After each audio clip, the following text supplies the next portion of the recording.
আসসালামু আলাইকুম রহমতুল্লাহি ওয়া প্রিয় দর্শক, ভয়েস অফ লাইফ বিডির পক্ষ থেকে সকলকে মোবারকবাদ পেশ করছি। 47-এ আমরা ব্রিটিশদের থেকে আমরা স্বাধীন করেছি ভারত উপমহাদেশ। আবার যখন নির্যাতন নিষ্পেষণের স্টিম রোলার চলছে, আমরা তখন আবার গর্জে উঠি পাকিস্তানি হানাদার বাহিনীর বিরুদ্ধে।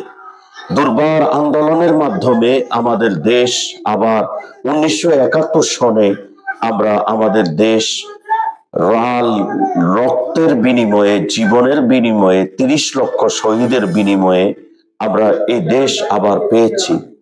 কিন্তু এই দেশে কি আসলে আমরা আমাদের অধিকার পেয়েছি, বা আমরা কি আমাদের বৈষম্যকে পদদলিত করতে পেরেছি? আপনারা জানেন 5ই আগস্ট 2024 তথা এই 2024-এ গণ অভ্যুত্থান ঘটে, গণবিপ্লবের মাধ্যমে এই দেশ আবার স্বৈর সরকারকে আমরা বিদায় করতে পেরেছি, আলহামদুলিল্লাহ। কিন্তু অত্যন্ত পরিতাপের বিষয়, প্রায় 2000 আহত নিহত শহীদদের একটি রক্তের স্তম্ভকে মারিয়ে আমরা শহীদদের রক্তের বিনিময়ে, জীবনের বিনিময়ে, আত্মত্যাগের বিনিময়ে আমরা আবার পেয়েছি একটি বাংলাদেশ, নতুন বাংলাদেশ। কিন্তু এই নতুন বাংলাদেশে আমরা দেখতে পাচ্ছি ছাত্র জনতার পাশাপাশি যেমন আলেম ওলামাগণ, ছাত্র, তারা কিন্তু এই গণ অভ্যুত্থানে তাদের জীবন দিয়েছে। বিশেষ করে মাদ্রাসা ছাত্র প্রায় 68 থেকে প্রায় 80 জনের ঊর্ধ্বে মাদ্রাসার আলেম ওলামা, হাফেজে কোরআন শহীদ হয়েছে।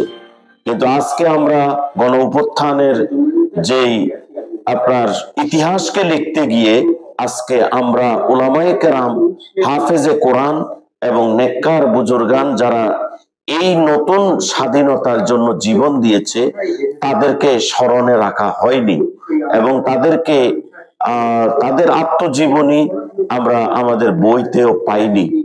এর থেকে আর কি হতে পারে?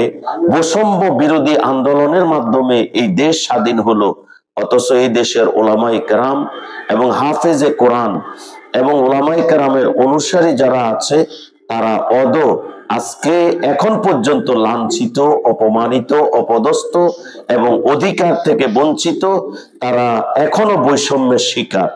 অতএব তাদের এই দেশে যেমন বৈষম্য বিরোধী ছাত্র আন্দোলন তারা আন্দোলন করেছে, এই দেশে কলেজ ইউনিভার্সিটির ছাত্ররা আন্দোলন করেছে, সেইভাবেই কিন্তু এই দেশের মাদ্রাসার ছাত্ররাও, বিভিন্ন ইসলামী সংগঠনের ছাত্ররাও জীবন দিয়েছে।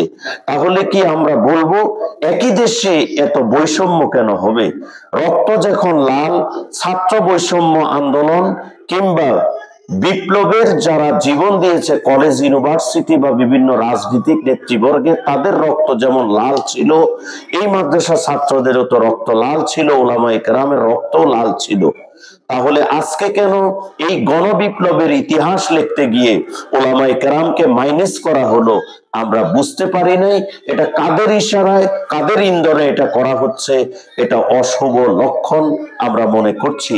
অতএব সংশ্লিষ্ট বৈষম্য বিরোধী ছাত্র আন্দোলনের ইতিহাসকে যেইভাবে গৌরব গাথা রাখা হবে, মাদ্রাসা ছাত্রদের ইতিহাসকেও গৌরবান্বিত করবার জন্য আমরা অন্তর্বর্তীকালীন সরকার মহোদয়গণের প্রতি আমরা বিনীত অনুরোধ করছি।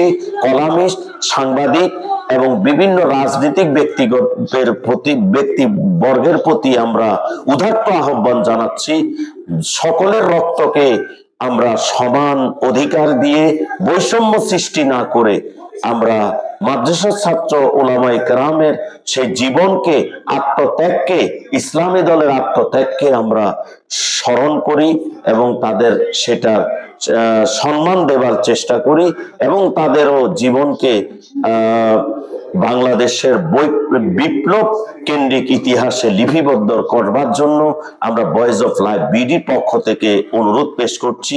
আসসালামু আলাইকুম।